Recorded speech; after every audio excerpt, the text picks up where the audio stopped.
Hey guys, welcome back to my channel. Welcome back to another video, and today I'm going to be going over my June TBR. So I'm actually only putting about 4 books in my TBR this month. I've had a couple of really busy reading months, and I'm hoping to kind of get some writing done as well.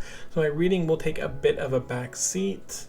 Plus, one of the books is quite large, and I don't see myself enjoying it, so it might be kind of hard to get through, but I'll get to that later. So June is also Pride Month, but funnily enough, I read all of my queer books that I have. So at the end of the video, I kind of wanted to go over some of the ones I've read and maybe some recommendations for you guys for your Pride reading month. So without further ado, let's get started. In honor of the Panemathon, as part of District 12, I need to read a book with fire in the title or fire on the cover. The sequel to Brandon Sanderson's The Reckoner series was staring me right in the face when I saw that prompt, so I am picking up Firefight. So a bit about this is, in this world there is an event known as the Calamity that gave humans superpowers. What was their first instinct, you might ask? Well, it was to take over everything and fight each other and rule like dictators. So I quite enjoyed the first one, and clearly I can't get into too many specifics for the sequel, but you can watch my review for the first one if you're interested. But just really quickly, it's essentially a boy whose father ends up getting killed in the very first chapter, and he learns the weakness for one of the greatest superpowered people. He pretty much uses this knowledge to join a rebellion that fights against these powerful epic people and is trying to take them down. So I thought this was a really fast-paced book. I'm interested to see where it goes next, and that is about as much as I can say without going into more spoilers. So next, I'm going to go and get the bad one out of the way, and in honor of all of the Midnight Sun hype and talk that's coming out in August, I thought I would finally get to Life and Death. This is the gender bend version of Twilight. I think there is a version that might be separate for it, but I've had this book for, I think, since college, maybe 5 or more years ago. I'm not really sure. I think I might have found it in the supermarket.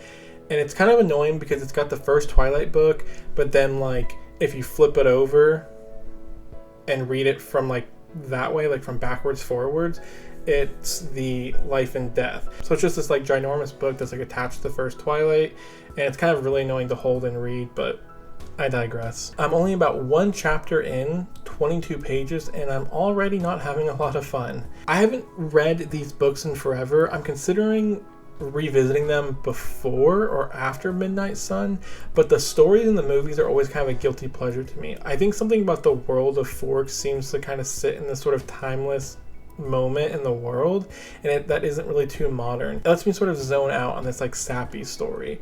I think I like most of the characters except for Edward and Bella, but I feel with some tweaking it actually wouldn't have been that bad. I'm thinking about making an in defense of Twilight video or something like that, but we'll see. But this is the book that I was saying that it might take me a while to get through because it's pretty long, and well, I think we all know how this is gonna go. Honey, you've got a big storm coming. So, coming off the high, that was one of my favorite booktubers, Murphy Napier, finishing Avatar: The Last Airbender series. I did my own relapse into the amazing series. And I kind of looked up, I watched some of the show again, and I started looking up some videos and interviews and stuff like that, and I learned that Dante Bosco, the voice of Zuko, has this biography out, and it's called From Rufio to Zuko, and it's actually insanely short, and I usually don't read fiction or biography books, so this will be a nice change of pace. His memoir goes into his 2 famous roles, Rufio and Zuko, as is assumed by the cover, and how he navigated his career as a Filipino, sharing how his family and culture play a crucial role in the foundation of his work. And I think most of us love Mr. Bosco. He truly loves the Avatar fandom, and he's a gem. So there's actually another novel to go along with my Avatar gush at the moment, and that is the Rise of Kyoshi. It centers on the Avatar after Roku. This is actually quite a large book, and I've heard some pretty good things. So it's the first novel I've actually seen from Avatar. I have most of the graphic novels, and I'd really be interested to see how it translates. So I'm pretty excited to get to this one. So those are actually the 4 books that I'm going to be reading this month, but as I said earlier, I pretty much went through all of my queer novels, leaving me nothing for Pride Month, but I wanted to present the ones I've read so far this year, at least the good ones, because not all of them were great. If you watched my last video, my May wrap-up, 2 of these will be the same. But the first one is Bonds of Brass, It is about our main character Etienne, who is a remnant of his old space kingdom that was taken over by the Umber Empire. Gal, the other character, is the hidden but very quickly revealed hidden prince of said Umber Empire, and after an attempt on his life, they go away together to kind of protect him. So tensions are really high as they try to escape the dangers presented to Gal, and they kind of struggle to understand each other after this revelation and get Gal to the throne. So I was pretty torn on this. It was very action-packed and quick at first. I think both Gal and Etienne had very compelling and realistic reasons for their feelings. However, I think just having Etienne's point of view is a hindrance in liking Gal. At least not for me. I end up actually liking Gal more than Etienne. But I think the census is the opposite. And I think most of the people sort of struggled to see why these two should be together. But if you don't read too many space operas and are interested in giving this a shot and want a queer read, I would give it a shot. I think it's sitting at about an average 4 or something on Goodreads, so you could be on the side that likes it more than I did. So the second book, which I actually liked a lot more, and that was The Fascinators. The Fascinators is a magic club created by our main character Sam and his two friends James and Delia, as they go into their senior year and to their dismay find themselves struggling to stay together. This book is kind of like fantasy realism. It is set in our world, much like Harry Potter, but like everyone has magic, so there's no secret to it. It's just sort of like a natural part of the world. So after James steals a spell book from a dangerous cult, cracks kind of start to form in their fragile friendship, and we sort of see things get messy from there. So this definitely is more of a character-driven novel. You really kind of see a lot of what these characters are going through. I feel like this is already a pretty polarizing read, and there's a lot of negative or kind of average views. I actually sat pretty high comparatively. I think the average is about 3 stars and I rated it a 4. I liked it a lot. I feel like it felt realistic and understandable how these teens' lives are kind of going on the way that they are. I think it says a lot about young friendships and how even the best of friends are selfish and need to sometimes do what's best for themselves. I think it was a pretty cute little story with a lot of emotion. I think the biggest downside was is since we don't have too much time with the friends before the crap hits the fan, I find myself kind of telling the main character that you should kind of just dump his friends and let them deal with their mistake. But I think it'd be really interesting. It's a pretty short read. I literally finished this in a day, and I almost never read books in a day. So definitely check it out if you're interested, and I hope you guys enjoy. So the third book that I read that came out this year that's a queer novel is The House in the Cerulean Sea. It's about a middle-aged social worker for foster homes of magical children, and as he sets out on a mission where he kind of falls in love with this island and the special kids on it and the guardians of those kids. It is like by far my favorite. The gaming character is around 40 years old. He's not traditionally attractive, and it's pretty predictable the life lessons he'll learn along the way, but it really feels like one of those books where even though you know the destination, it doesn't spoil the journey.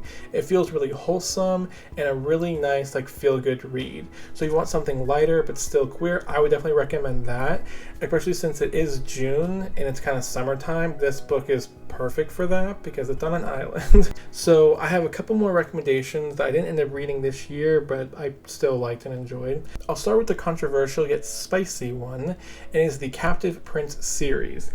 Yes, it starts off a little dicey as slavery and sexual abuse are pretty prevalent, but the main characters don't romanticize it, and it's clearly depicted as wrong. I remember when I first read it and like there was a big like uproar about it, I kind of thought like I'm one of those people that watches Game of Thrones and like watch the Spartacus series on Stars, and it's kind of just like that. It wasn't overly terrible. So if you kind of like Game of Thrones and Spartacus, you should be fine to read this. But it centers on a prince of one kingdom secretly being abducted and sent to be the slave of their rival kingdom. This rival prince comes off as icy and brutal, but like insanely intelligent. He's one of the best parts of the series, honestly, at least after book 1, because you start to see him slowly open up and like with his intelligence on display, and as you see like his cold heart start to warm, it's amazing. The main character is a great lens to see this book through. He's really strong, but like gentle and loving. And you know, it's dramatic, it can get spicy, it has political intrigue. I really liked it. So next is Red, White, and Royal Blue. If you somehow managed not to hear about this already, it's about the son of the American president and the Prince of England falling for each other. So the main character is so much fun to follow. This is a really cute story, and it's perfect for the summertime. Like, it's just like witty and quirky, and I loved every second of it. I actually put this on one of my favorite books of last year, and like definitely gave it 5 stars. So lastly is the book I'll Give You the Sun, which, fun fact, is actually referenced in the Fascinators. They bring it up for like a hot second, so I thought that was kind of fun.